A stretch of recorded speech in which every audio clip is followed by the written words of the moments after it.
Au menu de ce 19h30, 59e anniversaire des Forces armées nationales. Ce 1er novembre, un hommage a été rendu aux soldats tombés dans la lutte contre le terrorisme à la place de la nation. Une cérémonie présidée par le chef de l'État. Roch-Marc Christian Kaboré a encore réitéré la détermination de la République aux côtés de son armée. 5e et dernier épisode de la série Éducation de la rédaction de BF1. Ce soir, nous vous emmenons dans l'univers des mathématiques. Pourquoi font-elles si peur à de nombreux élèves? À quoi servent-elles dans la vie active? On a posé la question aux élèves et aux spécialistes. Les réponses tout à l'heure. Et puis, l'autre dossier de ce journal, c'est l'affaire suspicion de recrutement frauduleux à la CNSS. En attendant le procès au pénal, que nous dit le rapport de l'enquête dont nous avons eu copie? Les détails dans ce journal. Voilà pour le sommaire. Bonsoir et bienvenue. C'est dans un contexte sécuritaire très particulier que les Forces armées nationales célèbrent leur 59e anniversaire ce 1er novembre. Vous le savez, elles sont engagées depuis plusieurs mois maintenant dans une lutte acharnée contre le terrorisme. On dénombre de nombreuses victimes dans leur rang. Un hommage leur a été rendu ce vendredi à la place de la Nation. C'était en présence du chef de l'État, Roch-Marc Christian Kaboré, qui a encore réitéré l'engagement de la République aux côtés de son armée. Compte rendu, Archimède Boy. Une cérémonie teintée de recueillement. Les forces armées se souviennent de leurs frères d'armes tombés sur le champ de bataille. Au moins 200 soldats ont été tués dans la lutte contre le terrorisme. Cet anniversaire tombe encore cette année, dans un moment où notre pays continue de subir l'épreuve de la guerre contre le terrorisme.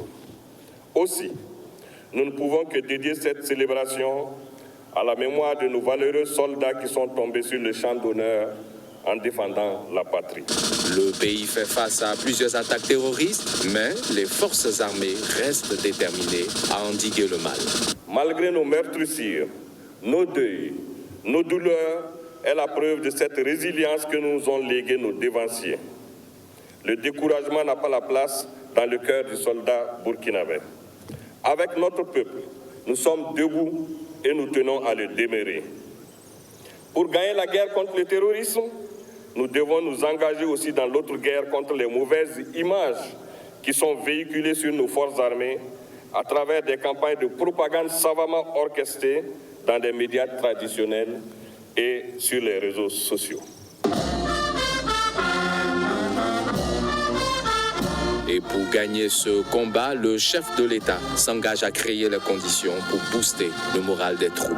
Je voudrais réaffirmer à l'attention de nos forces de défense et de sécurité, de nos forces armées nationales en particulier, que le gouvernement prendra toutes les dispositions pour que nous puissions non seulement soutenir ces forces armées, mais également faire en sorte que le moral de nos troupes soit au diapason du combat qu'ils mènent sur le terrain. Nous avons déjà dit, c'est un combat qui sera de longue durée. C'est un combat pour lequel nos adversaires de tous ordres tentent de démoraliser, de créer une certaine panique à notre sein. Nous avons dit, le Burkina Faso restera debout. Rester debout, c'est le leitmotiv de ce 59e anniversaire des Forces armées nationales. Des personnalités civiles et militaires ont été distinguées à cette occasion. Si vous nous regardez en ce moment et que vous n'êtes pas sur le bouquet Canal+, c'est que vous êtes sur la TNT, la télévision numérique terrestre. Et oui, depuis ce 1er novembre, le Burkina Faso a entièrement basculé dans la diffusion numérique, plus d'analogie. Donc, eh bien, le Burkina est le tout premier pays de la sous-région à franchir le cap. La TNT, c'est près de 17 chaînes nationales accessibles où que vous vous trouviez au Burkina Faso. Quels sont les avantages de cette technologie et comment les Burkinabés l'apprécient? Élément de réponse avec Arsène Konditamde.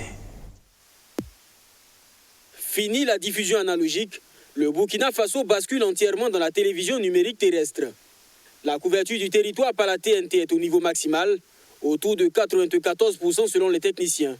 34 stations sur les 35 devant couvrir le pays sont fonctionnelles. Seule une portion du territoire reste encore à couvrir. Mais des instructions ont été données à la SBT pour que la zone où le 35e site n'est pas fonctionnel, les deux autres sites qui l'avoisinent puissent couvrir. Donc aujourd'hui, nous sommes à nettement plus de 94% de taux de couverture et nous pensons que véritablement c'est une situation qui est importante. Il y a des zones du Burkina qui n'avaient pas la télévision nationale depuis plus d'une trentaine d'années. Aujourd'hui, ces zones-là sont en possibilité d'avoir cette télévision nationale-là. Le passage à la TNT a nécessité d'énormes moyens consentis par le gouvernement burkinabé. 75 millions de francs CFA sont exigés annuellement à chaque télévision privée présente sur le bouquet pour couvrir les frais de diffusion satellitaire. L'UBS TV, l'Union burkinabé des éditeurs privés de services de télévision, juge la note trop salée au regard de la maigreur des revenus publicitaires. De leur côté, le Conseil supérieur de la communication et l'autorité de régulation des communications électroniques et des postes tentent de convaincre ces acteurs. Ce sont des efforts conjugués. Pour le moment, ça a été un prix minimal qui a été arrêté, qui peut être appelé à évoluer ou à diminuer en fonction de l'évolution de la situation aussi. Mais nous pensons que nous allons continuer la réflexion. Je crois que c'est une opportunité énorme pour eux d'aller titiller la TNB sur le marché de la publicité. Je crois savoir qu'il y avait certains annonceurs qui ne partaient pas chez les privés parce qu'ils n'étaient cantonnés que sur Ouagadougou. Avec la TNT, ils ont la possibilité donc d'aller sur l'ensemble du territoire et donc c'est une opportunité pour eux d'aller donc engager davantage de publicité. Ce 1er novembre, l'arrêt de la diffusion analogique est effectif sur les écrans des Burkinabés. Dans ce kiosque à café situé au quartier Patte-d'Oie, Jean-Baptiste a fait le constat de l'absence d'image et de son. La diffusion analogique n'a plus de signal, plus rien n'est visible. Je pense que tout le monde a fait le constat depuis ce matin. Heureusement, il avait déjà pris les précautions et s'était procuré à l'avance le décodeur TNT qui lui permet maintenant de suivre l'ensemble des chaînes du bouquet avec ses clients. J'ai le matériel TNT depuis le début de la campagne de sensibilisation. C'est vraiment très bien. Les images sont impeccables et mes clients apprécient. Grâce aux campagnes de sensibilisation menées sur tout le territoire national, la TNT s'est invitée dans les foyers des Burkinabés, et ce pour toujours peut-être. Mais si aucun accord n'est trouvé entre les éditeurs de télévision privée et la société burkinabé de télédiffusion, certaines chaînes risquent de se retrouver hors de ce bouquet et entraîner dans leur sillage de nombreux abonnés. Changement de cap et la semaine de l'éducation, c'est maintenant.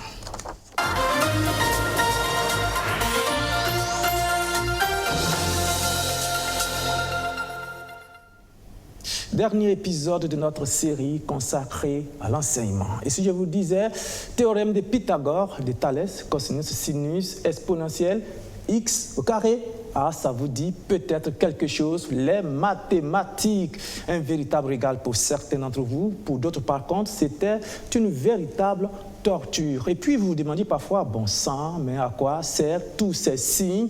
Nous avons posé la question à des spécialistes et puis à la nouvelle génération, on a demandé, avez-vous peur des mathématiques ou pas? C'est le dossier de ce journal. La vie me basée sur les mathématiques. Moi, en tout cas, j'aime les mathématiques. Moi, je n'aime pas les mathématiques. C'est un peu bon, mais souvent, c'est bizarre. Hein. Tu as l'impression de comprendre et puis, bon, tu ne comprends rien. Puissance qui est paire. Donc, si on remplace, ça va donner 5. Là, le 0 moins aussi va devenir 0 plus, et ça va donner plus infini. Les mathématiques, la bête noire de plus d'un à l'école. Pourquoi les maths font si peur au Burkina? X et Y, cosinus, sinus, racine carrée, limite, moins l'infini et plus l'infini, des codes et formules mathématiques qui paraissent comme du chinois chez nombre d'élèves dans nos écoles. Nous servent-ils vraiment ces signes, les mathématiques, une véritable hantise dans les écoles? Le petit Larousse définit les mathématiques comme la science qui étudie par le moyen du raisonnement déductif les propriétés d'êtres abstraits ainsi que les relations qui s'établissent entre eux. Le professeur Khalifa Traoré, docteur en mathématiques pures et docteur en didactique des mathématiques, donne une explication. Quand vous prenez au niveau des lycées, il y a des idées arrêtées, comme vous l'avez dit. Tout le monde dit que c'est dur. Et donc, on ne fait plus les efforts qu'il faut. L'enseignant lui-même, il fait croire que c'est dur. Mais alors que je pense que si lui-même il encourageait les élèves, dans ce sens-là, ça serait beaucoup plus facile. Autre chose, moi j'accuse un peu la formation des enseignants. Parce qu'il faut qu'on arrive à former les enseignants dans le sens où ils doivent démystifier les mathématiques et ils doivent démythifier. Parce que les gens mystifient avec les mathématiques et on entoure les mathématiques d'un certain nombre de mythes. Et ça, c'est un problème. Il y a une vision même des mathématiques qu'il faut revisiter. Et à partir de ce moment, on va arriver à la question, à la situation. Est-ce qu'on doit enseigner les mathématiques à tout le monde? Bien sûr, la réponse est oui. Mais c'est quelle mathématiques enseigner à tout le monde? C'est là la différence. Parce qu'il y a combien de choses que les gens ont eu à apprendre et complètement inutiles pour eux. Et il y a combien de choses que les gens auraient dû apprendre qui sont utiles à eux, mais qu'on n'a pas eu à apprendre. C'est dans un tel contexte que s'enseignent les mathématiques dans les classes. Les X et les Y s'entremêlent, semant confusion dans les têtes des élèves. Pourtant, elles sont belles, les mathématiques. J'ai aimé les mathématiques, mais à partir de 3e, comme arrivé dans une classe d'examen, le professeur sert un peu les devoirs. Moi, j'ai trouvé que c'était trop exagéré. Et puis moi, j'ai déserté dans les rangs des mathématiques. Par exemple, dans les calculs de comptabilité, ça peut m'aider à calculer l'argent. Il y a trop de X qu'on essaie de calculer, ça rend bizarre. Je dirais que les mathématiques, c'est très facile parce que c'est la matière la plus objective. Voilà. Mais bon, ça fait peur à certains. Il y en a aussi qui n'ont pas peur des mathématiques. Bon, le fait que certains ont peur des mathématiques, voilà, ça dépend de la base. Voilà, si dès le départ, on a une base solide, surtout à l'école primaire et au premier cycle, bon, les mathématiques, ça ne fait plus peur. Les maths sont non seulement belles, mais elles sont aussi utiles. Des X et des Y, on en voit tous les jours dans notre vie. C'est-à-dire qu'il y a des gens qui vont avoir besoin de ces cosinus, de ces sinus, de ces exponentielles et autres. Mais comme il y en a qui ne vont pas en avoir besoin. Le problème, quand on donne les cours de mathématiques, comme si tout le monde allait devenir mathématicien. C'est ça qui pose problème. Pour moi, il y a quelque chose de base qu'on doit donner. Quand je sais, je suis en train de former par exemple des maçons. Au niveau des maçons, je sais qu'ils vont avoir à faire des mesures. Je sais qu'ils vont faire par exemple la toiture. Mais tant que la case est rectangulaire, ça pose moins de problèmes. Mais quand vous avez, je dis case, tant que la maison est rectangulaire, ça pose moins de problèmes. Mais quand vous avez des trucs circulaires là-dedans, mais quand vous voulez faire le toit, en utilisant le minimum de tôle pour couvrir, nécessairement vous allez pas tomber sur des histoires comme des cosinus et des sinus. Mais beaucoup de gens ne le savent pas. Sinon, on peut découper les tôles en pagaille et puis on colle simplement. Mais si vous faites un calcul rationnel, vous n'allez pas tomber sur des triangles certainement isocèles. Des établissements ont compris ce malaise qu'ont certains élèves avec cette science. Pendant l'année scolaire, ils initient des séances pratiques où préjugés et stéréotypes tombent. Certains les fuient, d'autres les craignent, mais tous les subissent en classe ou dans la vie courante. Pendant que des élèves s'en délectent et en font leur matière préférée, il y en a qui ont toujours une peur bleue des mathématiques. Pour ces derniers, tu auras beau expliquer, les maths, ça chauffe la tête.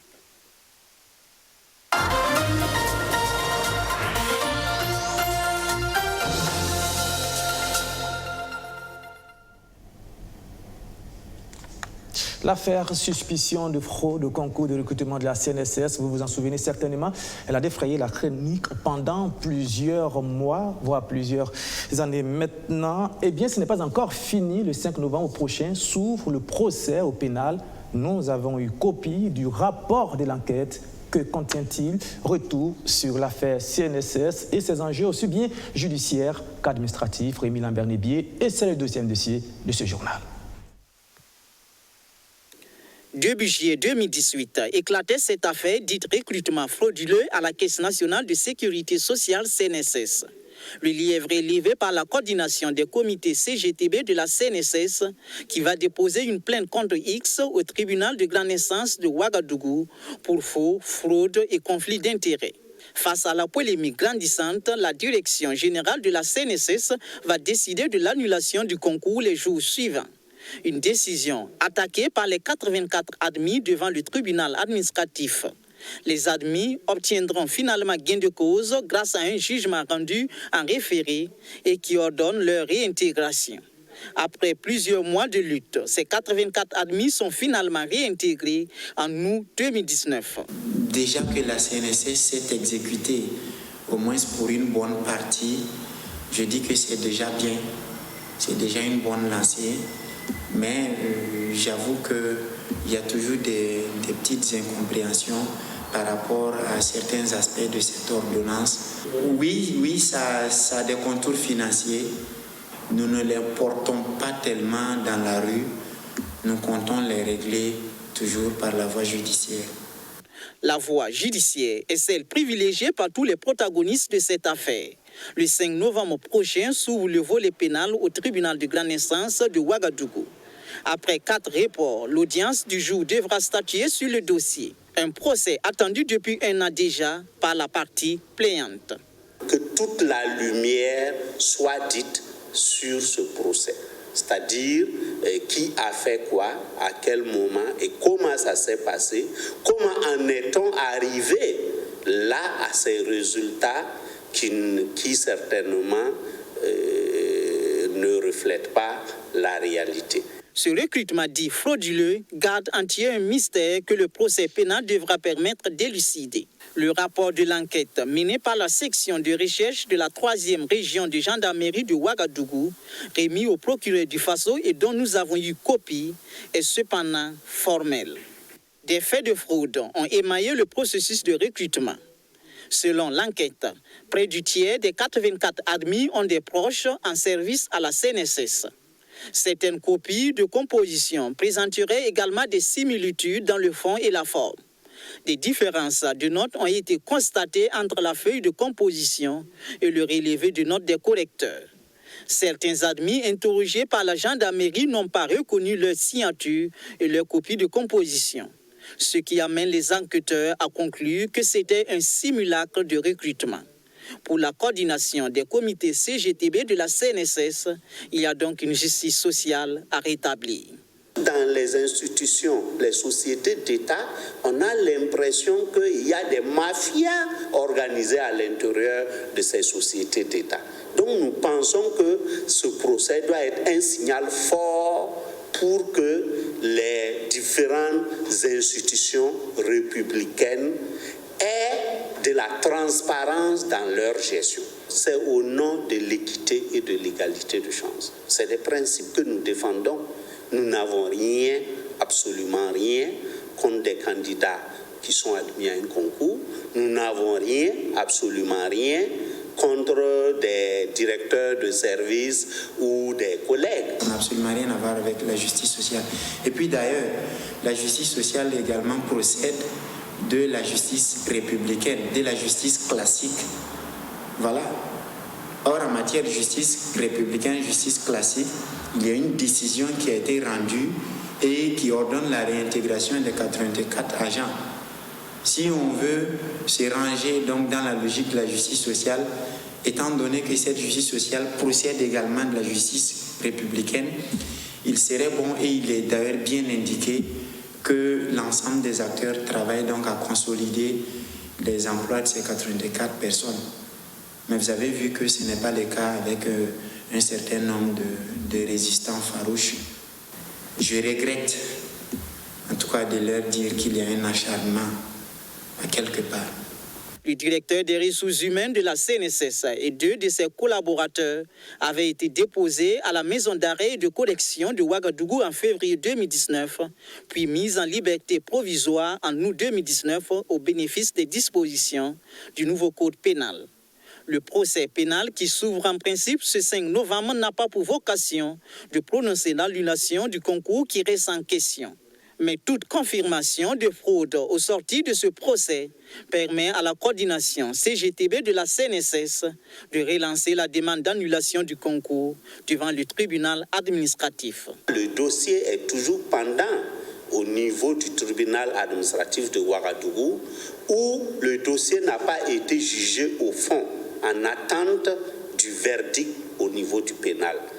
Donc pour nous, nous nous avons bon espoir que le concours sera purement et simplement annulé par le tribunal administratif en temps opportun. Il faut que les gens se réveillent de leur sommeil. C'est de la pure comédie. On n'annule pas un concours comme ça. Et c'est le lieu pour moi de m'adresser également à la direction générale de la CNSS. L'annulation de ce concours a été la pire erreur que la direction générale de la CNSS a commise. Et j'ose espérer que cette direction ne commettra pas une deuxième erreur. Un rapport d'audit de l'ASE-LC transmis au Premier ministre en février 2019 recommande lui aussi l'annulation du concours. Mais le dernier mot revient à la justice burkinabé qui, une fois de plus, est mise au défi de son indépendance. Voilà, rendez-vous donc le 5 novembre prochain pour le procès au pénal. Nous y serons. Parlons de politique à présent. En attendant que la quiétude revienne définitivement au CDP, on essaye d'animer le parti comme on peut à l'arrondissement 7 de Ouagadougou. C'est une assemblée générale qui a été organisée, une occasion qu'a saisi Edi Komboyogo pour fustiger le parti. Abdelaziz Ossaré.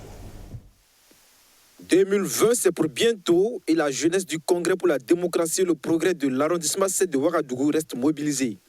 Réunie en assemblée générale, elle réaffirme sa détermination à conduire son président Edi Komboyogo au palais présidentiel de Kosiam.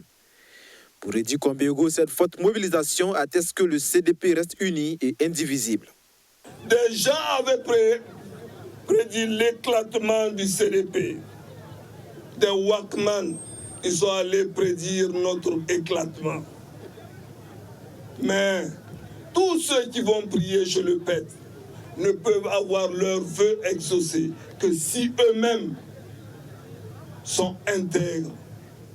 Il n'existe pas au Burkina Faso de pasteurs, de prêtres, de grigritiers ou de Wakman destructeurs. Il n'y en a pas de destructeurs, donc le CDP ne sera pas détruit.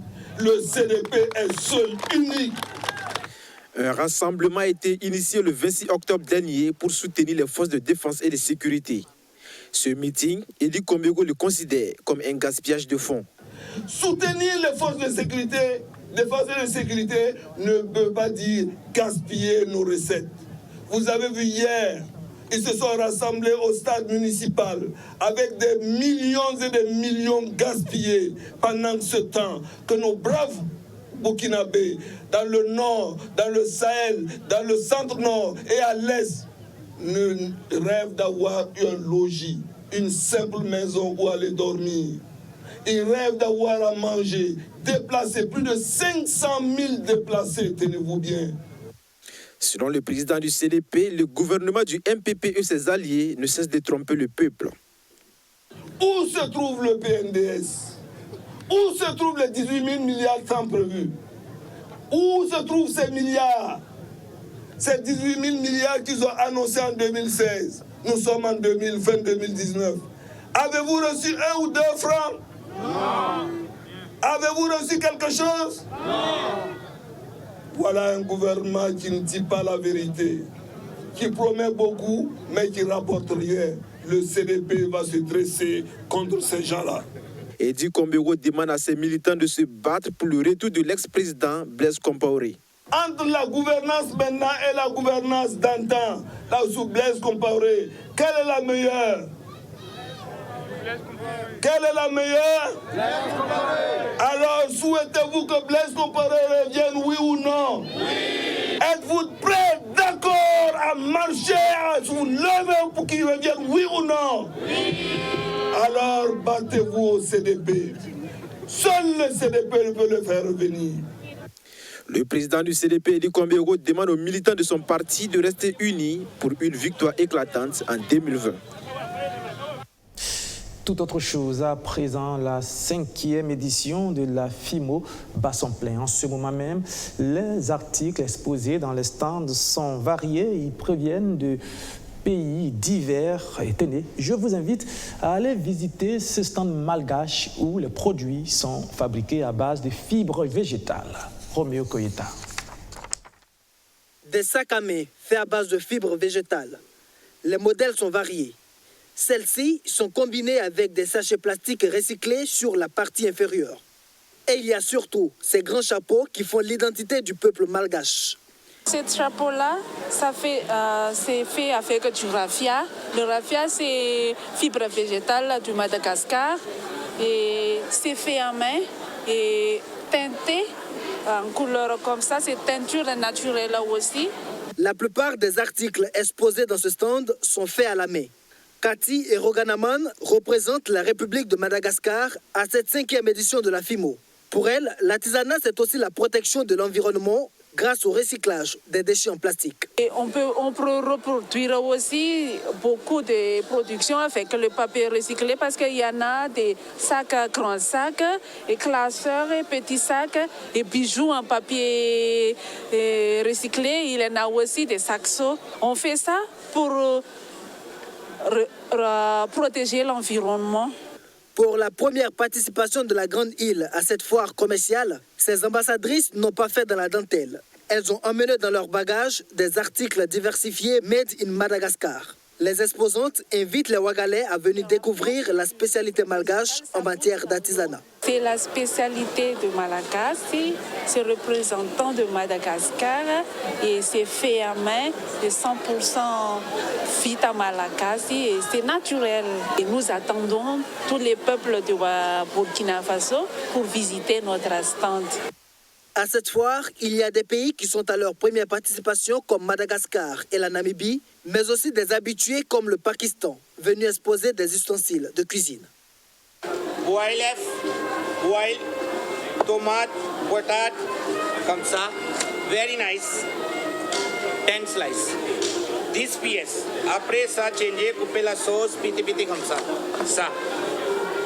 Ok, ça coupe ça, comme frites, poulet chips. La foire continue de battre son plein sur le site du CIAO jusqu'au 3 novembre. Et on reste à la FIMO pour voir maintenant des produits locaux agroalimentaires. Roméo Koïta. Diakwa Gili Tankwano est producteur et transformateur de sésame basé à Fadaoungroma.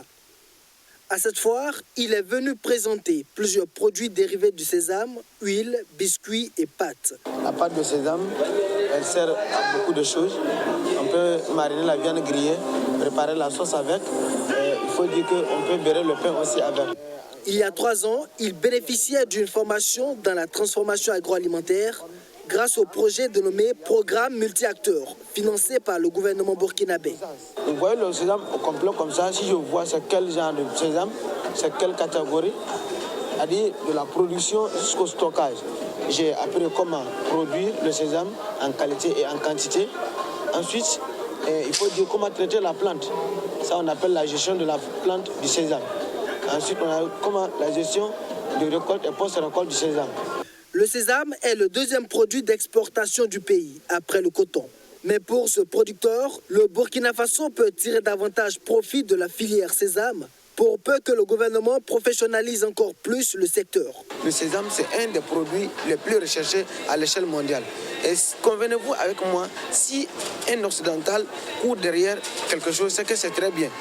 Et selon les formations de phytosanitaire du sésame, ce que nous avons appris, combien de fois ça nous apporte de santé, c'est bien que le gouvernement burkinabé ait un œil sur ça pour qu'on développe ça dans notre pays. De 2010 à 2016, la valeur des exportations du sésame est estimée à environ 350 milliards de francs CFA. Des chiffres qui classent le pays parmi les 5 plus grands exportateurs de sésame au monde. À la présente édition de la FIMO, Diakwa Gili Tankwano compte faire de bonnes affaires. Cette foire commerciale fait la part belle aux produits agroalimentaires exposés pour la plupart par des Burkinabés. Il y a du beurre de karité, du moringa, de la mangue séchée, entre autres. Pour l'exportation de leurs produits, les acteurs disent être pénalisés par la qualité de leurs emballages. Le problème d'emballage, c'est vraiment sérieux. Ici, au Burkina, on n'a pas de bon emballage. On n'y en a pas. À Faso Place, on ne peut pas trouver. Et chaque fois, il faut se déplacer pour aller à Accra. pour avoir de bons emballages, il faut aller à Accra. Par contre, ces emballages que vous voyez, c'est venu de la Chine. C'est un particulier qui amène ça de la Chine. Et nous payons avec lui. Mais par contre, les emballages, les pots, il faut aller à Accra pour les trouver. Ici, on n'a pas d'usine. Et ce que nous demandons vraiment, le Burkina est quand même grand. Chaque fois, s'il faut se déplacer, aller prendre les pots, payer la douane, venir. Si on a une industrie ici qui fait ces pots-là, ça va nous éviter beaucoup de choses. En ce qui concerne l'emballage, le ministère du Commerce, de l'Industrie et de l'Artisanat semble avoir pris de l'avance dans la recherche de solutions, avec l'organisation de forums sur la question à l'édition 2017 et 2019 de la FIMO. Les conclusions de ces forats sont donc attendues avec impatience par ces acteurs agroalimentaires. Et c'est la fin de ce journal. Merci de l'avoir suivi. Bonne fête de Toussaint à tous les chrétiens. Et puis restez sur la télévision BF1 tout à l'heure à 21h00. Ça sera le Sport Time avec John William Somda. Il reviendra notamment sur les différentes étapes du Tour du Faso. Moi, je vous retrouve demain à la même heure, 19h30, 19h30.